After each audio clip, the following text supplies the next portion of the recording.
ಪ್ರಜಾ ಫ್ಲಾಸ್ಟನ್ಗೆ ಸ್ವಾಗತ. ನಾನು ಡಿಂಪ್ರಿತಾ ಯಶವಂತ್. ಇದೀಗ ಹೆಡ್ಲೈನ್ಸ್. ಮೃಗಾಲಯ ವೀಕ್ಷಕರಿಗೆ ಮೌಲ್ಯವರ್ಧಿತ ಸೇವೆ, ಸಚಿವ ಈಶ್ವರ್ ಖಂಡ್ರೆ ಹೇಳಿಕೆ. ರಾಜ್ಯಸಭೆಯಲ್ಲಿ ಅಮಿತಾಬ್ ವಾಗ್ಯುದ್ಧ, ನಾನು ಜಯ ಬಚ್ಚನ್, ಗಂಡನ ಹೆಸರು ಸೇರಿಸುವಿರೇಕೆ ಎಂದು ಧನಕರ್ ವಿರುದ್ಧ ವಾಗ್ದಾಳಿ. ಬಾಂಗ್ಲಾ ಗಡಿ ನಿಗಾಕ್ಕೆ ಸಮಿತಿ ರಚನೆ, ಗಡಿಯಲ್ಲಿ ಜಮಾಯಿಸಿದ್ದಾರೆ ಸಾವಿರಾರು ಬಾಂಗ್ಲಾದೇಶಿಗಳು. 108 ಆಂಬ್ಯುಲೆನ್ಸ್ ಸಿಬ್ಬಂದಿ ವೇತನ ಮಾಹಿತಿಗೆ ಹೈಕೋರ್ಟ್ ಸೂಚನೆ. ಭಾರತದ ನ್ಯೂ ಪೋಸ್ಟರ್ ಬಾಯ್ ಅಮನ್ ಶೇರಾವತ್ಗೆ 57 ಕೆಜಿ ಪುರುಷರ ಫ್ರೀ ಸ್ಟೈಲ್ ವಿಭಾಗದಲ್ಲಿ ಕಂಚಿನ ಪದಕವನ್ನು ತಮ್ಮದಾಗಿಸಿಕೊಂಡಿದ್ದಾರೆ.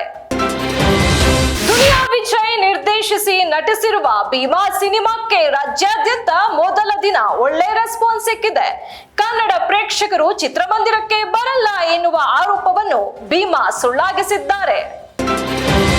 ಬಿಜೆಪಿ ಜೆಡಿಎಸ್ ನಾಯಕರನ್ನು ತರಾಟೆಗೆ ತೆಗೆದುಕೊಂಡ ಸಿಎಂ ಸಿದ್ದರಾಮಯ್ಯ, ನನ್ನ ರಾಜೀನಾಮೆ ಕೇಳಲು ನಿಮಗೆ ಯಾವ ನೈತಿಕತೆ ಇದೆ?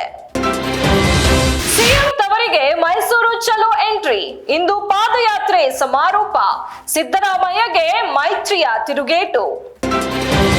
ಬೆಂಗಳೂರು ಕಲಬುರಗಿ ವಂದೇ ಭಾರತ್ ಎಕ್ಸ್ಪ್ರೆಸ್ಗೆ ಸಚಿವ ವಿ ಸೋಮಣ್ಣ ಚಾಲನೆ ನೀಡಿದ್ದು, ಈ ಮೂಲಕ ಉತ್ತರ ಕರ್ನಾಟಕದ ಭಾಗದ ಜನರಿಗೆ ಬೆಂಗಳೂರಿಗೆ ಸಂಪರ್ಕ ಇನ್ನಷ್ಟು ಸುಲಭವಾಗಿದೆ. ದೇಶದಲ್ಲಿ ಜಲಕಂಟಕ, ಅಗ್ನಿಕಂಟಕ, ವಾಯುಕಂಟಕಗಳು ಹೆಚ್ಚಾಗಲಿವೆ ಎಂದು ಕೋಡಿಮಠದ ಶಿವಾನಂದ ಶಿವಯೋಗಿ ರಾಜೇಂದ್ರ ಸ್ವಾಮೀಜಿ ಭವಿಷ್ಯ ನುಡಿದಿದ್ದಾರೆ. ಇದಾಗಿತ್ತು ಇವತ್ತಿನ ಪ್ರಮುಖ ಸುದ್ದಿ. ಮತ್ತಷ್ಟು ಸುದ್ದಿಗಳಿಗಾಗಿ ನೋಡ್ತಾ ಇರಿ ಪ್ರಜಾಧ್ವನಿ ಟಿವಿ.